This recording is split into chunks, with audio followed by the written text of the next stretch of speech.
Welcome to my finance series. Through the series, my aim is to help you learn the basic concepts of finance. Some that you might already be aware of, but some that will be new to you, but hopefully I will be able to add some detail and help connect the dots in your understanding of finance. Today we start at the very foundation. What is money? This might seem simple, but understanding what money is and how it evolved is critical to everything we'll explore next. Economically, money performs three core functions. 1. Medium of exchange. It is used to pay for goods and services. 2. Unit of account. Allows valuation and comparison of goods and services on a common basis. It's difficult to think about how much milk you would exchange for a shirt, but it's easier to compare if I price them on a common basis. For example, a liter of milk is $2, while a new shirt is $20. 3. Store of value. This means that if you have some money today, you can choose to save it or invest it somewhere to use 1 year later. But if you had to do the same with milk, you might not be able to save it for 1 year. These functions were first theorized by 19th century economist William Stanley Jevons, but they reflect long-standing realities of human trade. Before money, there was barter, the direct exchange of goods and services like suggested in the example of selling milk for a shirt.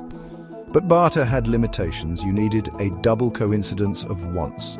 This means that you had to find someone who had the exact opposite need of you.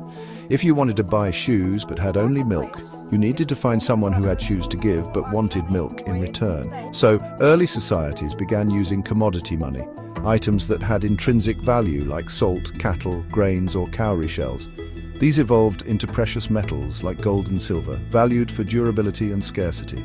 The next step was minted coins, introduced in Lydia, modern-day Turkey, around 600 BCE. Then came paper money, first used in Tang Dynasty China and later popularized by European banks.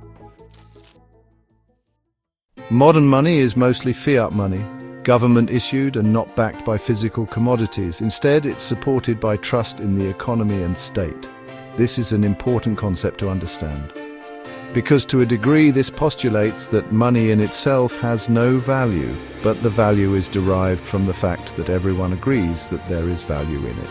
This value is supported by an institution like a government, which surpasses the presence of single entity or person. This is also why money is referred to as a legal tender, as the issuing government supports the notion that the money printed by it can be used to exchange goods and services.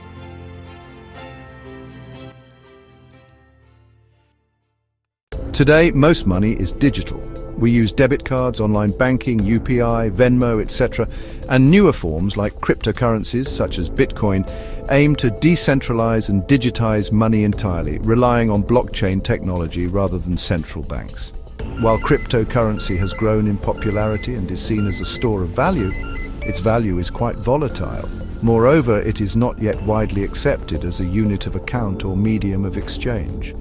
Money forms the basis for everything, from income and savings to investments and inflation, all topics we'll explore soon. Money is not just paper, it's a social contract, a tool, and a cornerstone of the economy. From barter to Bitcoin, it has constantly evolved. Understanding what money is helps you understand what it does and why it matters. Hopefully this was helpful, but it only serves as a starting point. We will explore more concepts in our next video. Please leave a comment or feedback in the comment section and don't forget to like and subscribe.